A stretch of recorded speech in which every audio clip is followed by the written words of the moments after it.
Assalamualaikum warahmatullahi wabarakatuh. Perkenalkan, saya Dr. Ikra Nafilata, SKM Administratif. Saya adalah seorang dosen tetap program studi Teknologi Bandara, program Diploma 3 Stikers Sekolah Bangsa Yogyakarta. Saya menjadi dosen di Teknologi Bandara sejak tahun 2017. Dan saat ini saya sedang mengikuti seleksi sertifikasi dosen tahun 2020.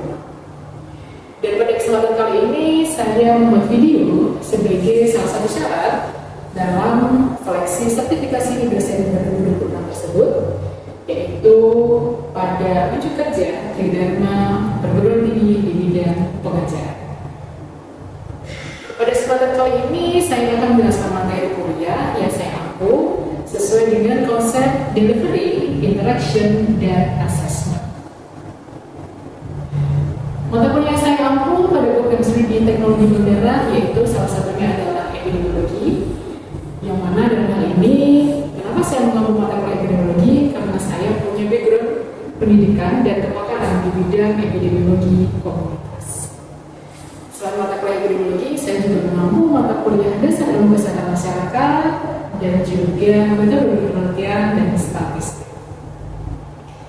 Dan mata kuliah epidemiologi sendiri diperlukan dalam program studi Teknologi Bandara sebagai dasar pengenalan dan teori penyakit infeksi yang dapat dikeluarkan melalui transfusi darah atau biasanya disebut dengan IMTD. Ya, dan IMTD ini merupakan mata kuliah salah satu kompetensi yang dibutuhkan di bidang teknologi program. Ya, dan mata kuliah epidemiologi sendiri mempunyai bobot 2 SKS yang terdiri dari 14 materi dalam 14 kali pertemuan. Ya, dan mata kuliah epidemiologi sendiri sesuai dengan CPL program studi, yaitu CPL 1, CPL 2, dan CPL 3. Ya, dan mata kuliah epidemiologi menyajikan 7 sub CPLK yang terdiri dari 14 bahan materi atau materi pembelajaran, yaitu untuk sub CPLK 1 terdiri dari materi pembelajaran yaitu pengantar epidemiologi, materi history of disease, dan kausa penyakit infeksi. Kemudian untuk sub CPLK 2 terdiri dari materi pembelajaran pendidikan keluarga dan surveillance epidemiologi. Untuk sub CPLK 3 terdiri dari materi pembelajaran epidemiologi penyakit tidak menular, faktor risiko, dan upaya pencegahan penyakit tidak menular. Kemudian sub CPL keempat terdiri dari materi pembelajaran ukuran penyakit dan kematian, bisa studi cross-seksional dan bisa studi cross-seksional. Untuk sub CPL ke-6 terdiri dari materi pembelajaran analisis data dan manajemen data. Serta untuk sub CPL ke-7 terdiri dari materi situasi terkini, epidemiologi, dan juga permasalahan di bidang pelayanan. Ya, dan untuk mata kuliah epidemiologi sendiri terdiri dari 3 item, yaitu yang pertama adalah nilai harian, yang mana nilai harian ini terdiri dari keaktifan dan juga tugas serta kehadiran dari mahasiswa. Kemudian ada nilai UAS dan juga nilai UTS. Ya, karena mata kuliah epidemiologi ini merupakan mata kuliah yang full teori tanpa praktik, maka model pembelajaran yang saya gunakan yaitu direct instruction secara luring atau pembelajaran langsung, yang mana saya menyampaikan materi dan juga membuka diskusi interaktif dengan mahasiswa. Dan metode pembelajaran yang saya gunakan untuk mata kuliah epidemiologi ini yaitu ceramah, dan saya sisipkan untuk metode pembelajaran case-based learning agar mahasiswa mampu dan dapat berpikir secara kritis. Ya, dan pada awal pertemuan saya tentunya terlebih dahulu menyampaikan PPS dan menyebutkan apa saja yang akan dipelajari selama 1 semester ke depan. Dan selain itu saya juga menjelaskan materi di setiap pertemuannya, dan setelah itu saya juga menyampaikan pustaka apa saja yang akan dipakai pada pembelajaran mata kuliah epidemiologi. Dalam hal ini saya menggunakan beberapa e-book yang tersedia untuk mata kuliah epidemiologi. Salah satunya yaitu ada e-book yang berjudul Epidemiology Kept Simple, An Introduction to Traditional and Modern Epidemiology. Selain itu ada juga e-book yang berjudul Modern Infectious Disease Epidemiology dan Method in Observational Epidemiology karena dalam hal ini saya memasukkan materi untuk desain penelitian secara konsesional dan juga seksional. Ya, selain itu saya juga menggunakan publikasi jurnal ilmiah yang telah saya tulis yang saya integrasikan ke dalam mata kuliah epidemiologi. Ya, dan pada proses delivery ini saya menggunakan media tentunya dalam pembelajaran, yaitu berupa PowerPoint sebagai media yang akan membantu dalam menjelaskan materi yang tentunya saya masukkan unsur metode case-based learning tadi, yang mana agar mahasiswa mampu berpikir berdasarkan case atau masalah yang ada. Ya, dan pada proses interaction pada saat pembelajaran saya memulai pembelajaran tentunya dengan mereview materi sebelumnya atau materi minggu lalu, tentunya untuk mengingatkan mahasiswa apa yang sudah dipelajari. Kemudian saya akan membuka diskusi terlebih dahulu untuk mereview materi sebelumnya, apakah mereka masih mengingat dan siapa aja yang mungkin masih mengingat dan siapa saja yang belum mengingat atau tidak mengingat untuk materi minggu lalu. Dan setelah itu saya akan memulai menyampaikan materi pada pertemuan tersebut, yaitu dengan membuka atau memancing diskusi terlebih dahulu, yaitu berupa case yang akan didiskusikan selama pertemuan tersebut. Ya, dan tentunya diskusi tersebut terdiri dari tanya jawab interaktif ataupun mahasiswa untuk menanggapi case yang saya buat, ataupun mahasiswa dapat mengerjakan kasus-kasus yang saya sajikan. Hal ini saya terapkan agar mahasiswa bisa berpikir kritis dan terstruktur untuk memahami materi sesuai dengan capaian materi dalam mata kuliah epidemiologi. Ya, dan selanjutnya untuk proses asesmen sendiri yang saya lakukan adalah dengan melihat keaktifan mahasiswa di kelas, yaitu dengan teknik lainnya berupa observasi dan juga tugas individu. Ya, dan indikator penilaiannya sendiri, mahasiswa tersebut aktif di dalam tanya jawab dan juga diskusi, dan juga mahasiswa dapat memahami dengan baik sedalam apa dalam memahami sebuah case yang sedang dikerjakan atau yang sedang didiskusikan. Selain itu, untuk tugas sendiri, indikator penilaiannya adalah problem solving, yaitu dari problem solving dari tugas-tugas yang telah diberikan untuk mata kuliah epidemiologi. Ya, dan pada kesempatan kali ini saya akan menampilkan video pembelajaran mata kuliah epidemiologi untuk materi pertemuan kedua, yaitu riwayat alamiah penyakit atau yang biasa disebut dengan natural history of disease. Ya, selamat pagi semuanya. Selamat pagi, Bu. Assalamualaikum warahmatullahi wabarakatuh. Warahmatullahi wabarakatuh. Ya, apa kabar semuanya hari ini? Baik. Baik, sehat atau enggak? Sehat. Layan gimana Layan? Sehat? Sehat. Sehat ya? Baik. Ya, semoga kita semua selalu dalam keadaan sehat gitu ya, di tengah kondisi cuaca yang seperti ini gitu ya. Ya, pada kesempatan kali ini kita kembali lagi gitu ya di mata epidemiologi untuk pertemuan yang keberapa? Yang kedua ya. Keberapa Layan? Yang kedua ya. Nanti agak kencang dikit ya suaranya biasa. Oke, materi yang pertemuan yang kedua untuk epidemiologi. Nah, untuk hari ini sepertinya semuanya masuk ya. Ada yang nggak masuk kan hari ini? Masuk semua. Oke, masuk semua ya hari ini. Ya.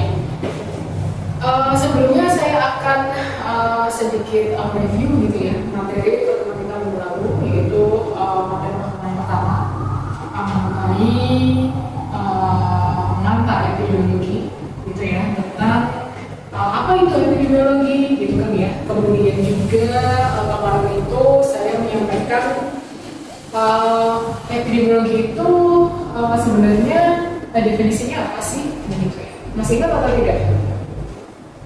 Iya, masih ingat itu? Masih ya?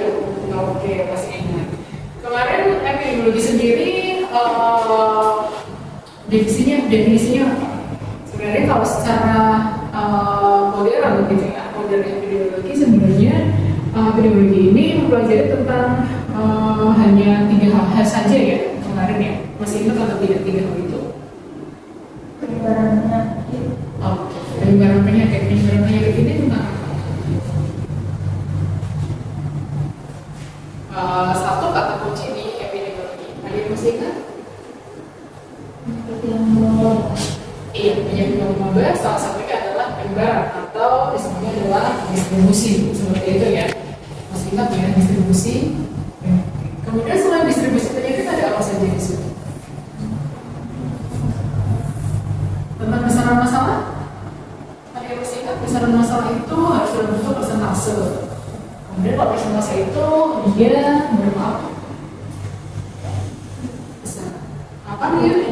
Frekuensi dari penyakit atau masalah kesehatan begitu ya. Nah kemudian satu lagi dari distribusi, kemudian juga apa tadi? Frekuensi, satu lagi apa? Tentang epidemiologi. Ada yang masih ingat? Determinan penyakit epidemiologi atau bisa disebutnya penyebab gitu ya. Penyebab apa saja sih gitu ya yang menyebabkan terjadinya suatu case penyakit seperti itu. Nah, kali ini kita akan ke materi yang kedua, yaitu tentang riwayat alami penyakit. Kemarin kan epidemiologi merujuk ke case atau masalah kesehatan gitu ya, ataupun lebih spesifiknya adalah masalah kesehatan tentang disease gitu ya, atau tentang penyakit. Nah, mungkin di slide saya sudah ditampilkan ya, yaitu tentang riwayat alami penyakit dan sebenarnya apa sih gitu ya yang disebut dengan riwayat alamiah penyakit itu. Nah sebelum saya menyampaikan apa itu riwayat alamiah penyakit untuk capaian pembelajaran di materi yang kedua ini atau materi tentang natural history of disease atau yang bisa disebut riwayat alamiah penyakit, yaitu mahasiswa mampu gitu ya memahami tahapan riwayat alamiah penyakit yang dapat ditularkan melalui transfusi begitu. Jadi fokusnya kenapa kok kita belajar riwayat alamiah penyakit, karena memang kaitannya adalah dengan penyakit-penyakit yang dapat ditularkan melalui transfusi. Ada berapa penyakit yang bisa ditularkan melalui transfusi? Apa saja? Ayo. HIV, Kemudian hepatitis B, hepatitis C, dan sifilis. oke, ada 4 penyakit gitu ya. Nah dalam hal ini kita akan belajar gitu ya riwayat alamiah untuk 4 penyakit tersebut begitu ya. Nah sebelum kita ke 4 riwayat alamiah penyakit tersebut itu kita akan belajar dulu sebenarnya riwayat alamiah penyakit itu apa begitu ya. Mungkin bisa dilihat di slide saya gitu ya. Nah sebelum kita beranjak ke riwayat alamiah penyakit apa, kita akan melihat tentang teori terjadinya penyakit terlebih dahulu. Jadi teori terjadinya penyakit itu ada beberapa ya, ada beberapa teori terjadinya penyakit. Salah satunya yaitu segitiga epidemiologi. Segitiga epidemiologi sendiri dia terdiri dari 3 hal, yaitu ada cause, ada agent, dan ada environment. Agent sendiri apa? Kemarin sudah membuka e-book yang saya berikan tentang agent, kemudian tentang host dan juga environment. Host sendiri adalah dia sebagai ada yang sudah membaca? Belum membaca. Oke. Nah, sekarang bisa dibuka ya untuk e-booknya di gadgetnya masing-masing boleh. Iya. Jadi bisa dilihat ya di situ bahwa yang namanya host sendiri adalah dia pejamu, gitu ya. Pejamu atau mereka adalah yang mendapatkan gitu ya, atau yang terinfeksi dari agentnya. Agent sendiri apa di situ? Iya betul. Kalau kita baca ini yang namanya agent penyakit adalah penyebab. Penyebab itu dalam bentuk apa? Isi? Bakteri, virus, dan parasit. Oke. Ya, bakteri, virus, jamur dan parasit ya. Atau saya sebut dengan mikroorganisme seperti itu ya semuanya. Nah, artinya apa? Artinya yang namanya agent ini gitu ya, yang namanya agent ini dia menginfeksi hostnya. Nah, ada lagi gitu ya, satu yang mempengaruhi terjadinya interaksi antara host agent. Satu yang lagi apa? Di situ disebut environment. Ada environment. Environment itu adalah lingkungan gitu ya, baik lingkungan fisik maupun lingkungan lainnya. Yang hal ini ada lingkungan sosial, lingkungan budaya gitu ya. Pada epidemiologi kan kita pelajari tidak hanya dari patofisiologi gitu ya, namun patofisiologi itu namun juga dari determinan lainnya. Seperti itu ya. Nah, kemudian kita ke slide selanjutnya, yaitu ada bagian tentang riwayat alamiah. Sudah membaca materi sebelumnya? Sudah ya? Baik. Materi sebelumnya yang namanya riwayat penyakit terdiri dari berapa tahap?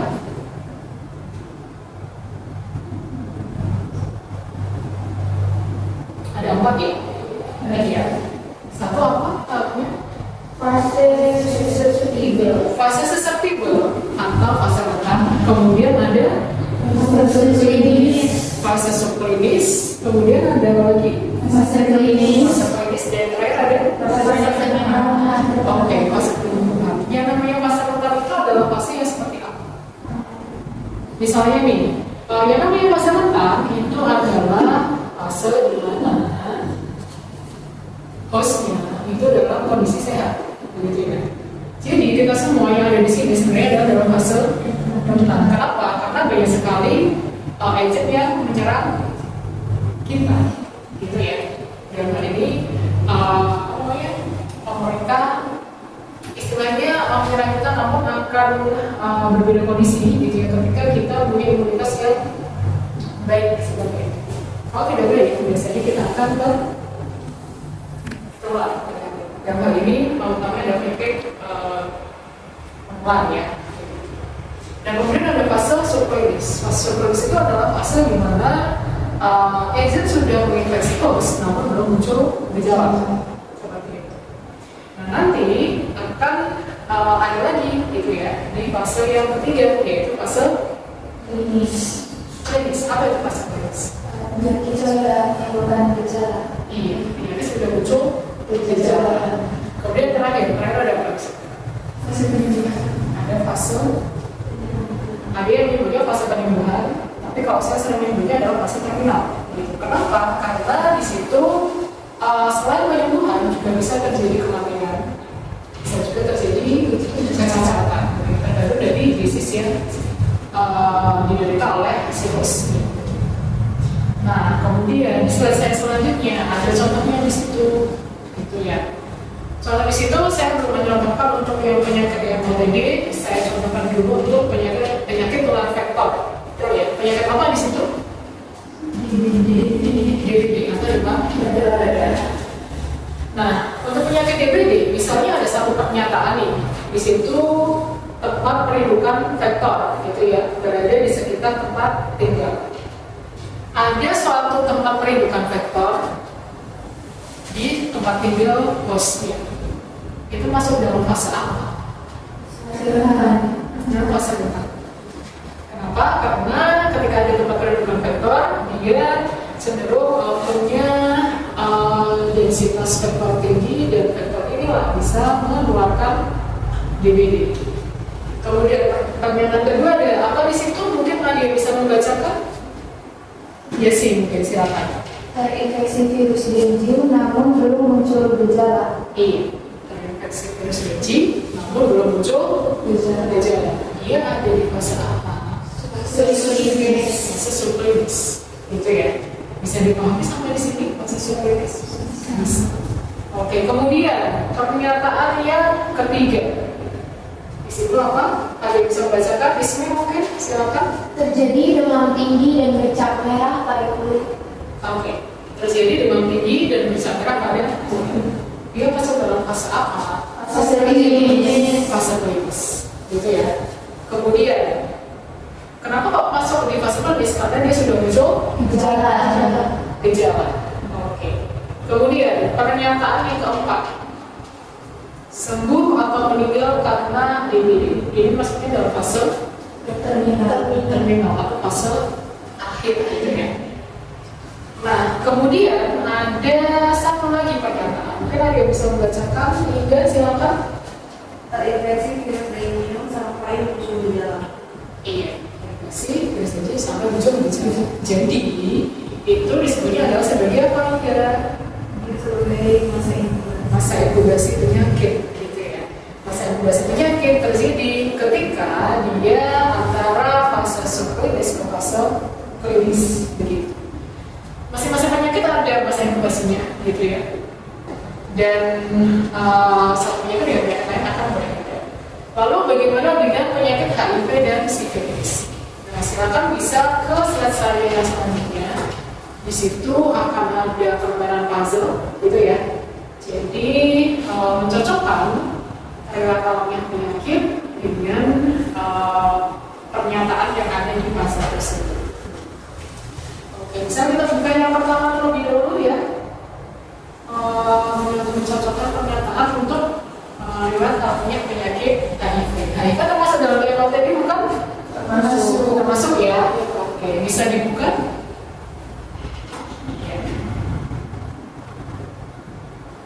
Baik, di situ yang pertama pernyataannya apa?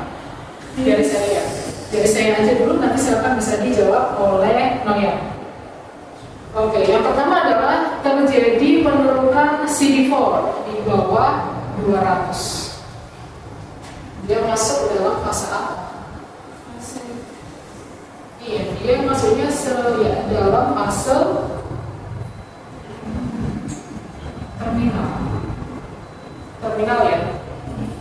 Dalam fase terminal. Coba kita lihat, kalau nggak cocok, ditarik berarti bukan. Iya. Kalau nggak cocok ditarik berarti dia bukan pasangannya, gitu ya, dalam permainan puzzle ini. Jadi CD4 itu di bawah 200 dia dalam fase terminal. Kemudian yang kedua adalah terjadi kandidiasis pada mulut pada pasien HIV. Ada kandidiasis pada mulut pasien HIV. Fase klinis. Iya, betul ya, fase klinis. Kenapa? Karena dia udah muncul gejala. Oke. Kemudian virus HIV sudah menginfeksi namun belum muncul gejala. Fase subklinis. Fase subklinis. Iya. Kemudian yang selanjutnya pernyataannya adalah agent HIV menginfeksi sampai dengan muncul gejala. Masa inkubasi. Iya, masa inkubasi penyakit. Sekelompok orang berprofesi sebagai BPS atau wanita penjajah seks. Fase rentan ya. Kenapa fase rentan? Karena dia rentan gitu ya, atau berisiko untuk terjadi HIV, yaitu untuk faktor risiko apa? Perilaku. Ya. Nah, sampai di sini apakah ada yang mau ditanyakan terlebih dahulu sebelum saya lanjutkan untuk riwayat alamiah penyakit? Paham ya semua ya? Oke. Baik. Selanjutnya ada yang kedua, begitu ya? Ada yang kedua yaitu mencocokkan pernyataan dengan tahapan riwayat alamiah penyakit sifilis. Yang pertama, virus sifilis telah menginfeksi namun belum muncul gejala. Fase subklinis. Fase subklinis. Itu ya, fase subklinis. Kemudian, yang kedua, terjadi kerusakan serius pada berbagai organ dan sistem tubuh yang dapat menyebabkan kematian. Fase terminal. Fase terminal. Fase kronis dan fase terminal. Oke, selanjutnya, melakukan hubungan seksual berbeda dari pasangan. Fase rentan. Iya, dia dari fase rentan. Kemudian muncul ruam pada kulit dan pulpus yang menyakitkan. Fase klinis. Fase klinis. Oke. Kemudian satu lagi, agen sifilis menginfeksi sampai dengan muncul gejala. Fase inkubasi. Iya, dia dari masa inkubasi. Oke. Baik, paham ya sampai di sini ya? Paham, Bu. Baik. Jadi sebenarnya yang namanya orang punya penyakit itu apa? Dia adalah sebuah perjalanan waktu gitu ya dari perkembangan penyakit tertentu yang mana dalam hal ini kita fokus ke penyakit infeksi gitu ya atau penyakit menular begitu. Yang mana dimulai sejak terjadinya paparan dengan agen kausal hingga terjadi akibat penyakit begitu ya. Seperti kesembuhan dan juga kematian. Tanpa apa di situ yang bisa dilihat tanpa adanya intervensi apapun gitu ya terhadap penyakit tersebut. Jadi memang dalam the host penyakit infeksi maupun penyakit non infeksi itu mempunyai satu perjalanan secara alamiah dari awal dia ada sampai dengan dia fase akhir. Jadi bisa menyebabkan kematian, kesembuhan ataupun kecacatan gitu ya bagi si host ini. Bisa dipahami ya sampai di sini ya? Lalu, Oke. Ya, jadi kesimpulannya apa? Ada yang bisa menyebutkan mungkin? Animal, silakan kesimpulan dari apa itu riwayat alami penyakit? kesimpulannya, riwayat alami penyakit itu terdiri dari empat tahap, yaitu fase rentan, fase subklinis, fase klinis, dan fase terminal. Oke. Jadi ada empat ya, tahapan ada fase rentan, fase subklinis, fase klinis, dan fase terminal. Ya, kemudian apalagi yang kedua selain itu riwayat Setiap penyakit infeksi memiliki tahapan riwayat alamiah penyakit yang berbeda-beda. iya. Setiap enzim penyakit itu mempunyai tahapan yang berbeda-beda ya. Seperti masa inkubasi untuk DBD sendiri bisa 14 hari gitu. Kalau untuk masa inkubasi yang lain, penyakit menular yang lain bisa berbeda lagi gitu ya. Mengenai yang misal gitu ya dari awal terinfeksi sampai dengan muncul gejala itu akan berbeda. Baik, ada lagi yang akan ditanyakan sebelum saya ke selanjutnya? Tidak ada? Tidak ada. Sudah paham semua? Oke, baik. Jika sudah paham, saya akan memberikan sebuah tugas gitu ya untuk dikembangkan di 2 minggu depan gitu ya. Ya, tugasnya adalah membuat video animasi gitu ya. Video animasi perjalanan riwayat alami penyakit. Riwayat alami penyakit apa? Di situ kita spesifikkan ke riwayat alami penyakit yang dapat ditularkan melalui transfusi darah. Gitu ya. Itu ada HIV, sifilis, hepatitis B, hepatitis C. Dan silakan bisa dikumpulkan 2 minggu depan, gitu ya. Yang nantinya akan kita bahas gitu dan kita bahas. Baik. Apakah sudah jelas tugasnya sampai di sini? Jelas ya, Bu.